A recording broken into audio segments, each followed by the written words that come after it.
کیونکہ ایک مسلمان رسول اللہ صلی اللہ علیہ وسلم کی ذاتی مبارکہ کو قانون و شریعت کا ماخذ سمجھتا ہے، اور رسول اللہ سے محبت ایمان کا عملی تقاضا۔ حضور صلی اللہ علیہ وسلم نے فرمایا، وہ ایمان والا نہیں جو مجھے اپنے ماں باپ اور تمام لوگوں سے بڑھ کر محبوب نہ رکھے۔ اور اس کے ساتھ یہ بات بھی مسلمان کے ایمان کا حصہ ہے کہ رسول اللہ صلی اللہ علیہ وسلم کی اطاعت ہی میں نجات ہے۔ ہدایت کا ذریعہ صرف اور صرف اطاعت نبوی صلی اللہ علیہ وسلم ہے۔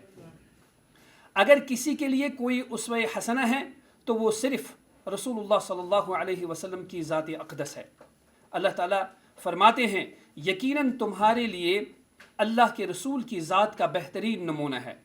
ہر اس کے لیے جو اللہ سے ملاقات اور آخرت کی امید رکھتا ہو اور اللہ تعالیٰ کا زیادہ سے زیادہ ذکر کرتا ہو۔ سورۃ الاحزاب آیت 21۔ دوسری بات، رسول اللہ صلی اللہ علیہ وسلم کی اقتداء و اتباع کا اولین تقاضا یہ ہے کہ یہ زندگی کے مختلف گوشوں میں آپ کی صفات و اخلاق، آپ کی نبوت کے دلائل اور خصائص کی معرفت حاصل کی جائے۔ جو شخص آپ کے اخلاق و اوصاف کو جانے گا وہی یقیناً آپ سے محبت کرے گا۔ تیسری بات، علامہ ابن القیم زاد المعاد میں لکھتے ہیں، سیرت نبویہ کا علم حاصل کرنا ہر مسلمان کے لیے فرض ہے، کیونکہ سعادت دارین رسول اللہ صلی اللہ علیہ وسلم کی لائی ہوئی ہدایت اور رہنمائی پر مبنی ہے۔ چوتھی بات، سیرت نبوی صلی اللہ علیہ وسلم رسول اللہ صلی اللہ علیہ وسلم اور صحابہ کرام کے جذبے ایمان و یقین کے واقعات سے لبریز ہے، جو ان سے اعلائے کلمت اللہ کی سربلندی کے لیے ظہور ہوئے۔ ان دل آویز واقعات کو پڑھ کر اور سن کر مؤمنین کے عزائم کی قوت میں اضافہ ہوتا ہے، دین حق کے دفاع کا جذبہ مستحکم ہوتا ہے اور دلوں کو راحت و سکون و اطمینان ملتا ہے۔ پانچویں بات، رسول اللہ صلی اللہ علیہ وسلم کی حیات طیبہ میں ہر شعبہ زندگی سے تعلق رکھنے والے لوگوں کے لیے رہنمائی موجود ہے، چاہے حاکم ہو یا محکوم، طالب علم ہو یا استاذ۔ گویا آپ کی سیرت طیبہ ایک انسانی کامل کے لیے ہر اعتبار سے اعلیٰ درجے کی نادر مثال ہے۔ چھٹی بات، رسول اللہ صلی اللہ علیہ وسلم کی سیرت کا مطالعے سے قرآن مجید اور احادیث مبارکوں کو سمجھنے میں مدد ملتی ہے، کیونکہ قرآن مجید کا تعلق سیرت رسول صلی اللہ علیہ وسلم کے ساتھ بہت گہرے کا کما کان حقہ تعلق ہے۔ ساتویں بات، رسول رحمت صلی اللہ علیہ وسلم کے خصائص و امتیازات، دوسروں سے رویہ، معاملات، حقوق و فرائض کا تعین کی صحیح معرفت سیرت طیبہ کے مطالعے سے ہی ممکن ہے۔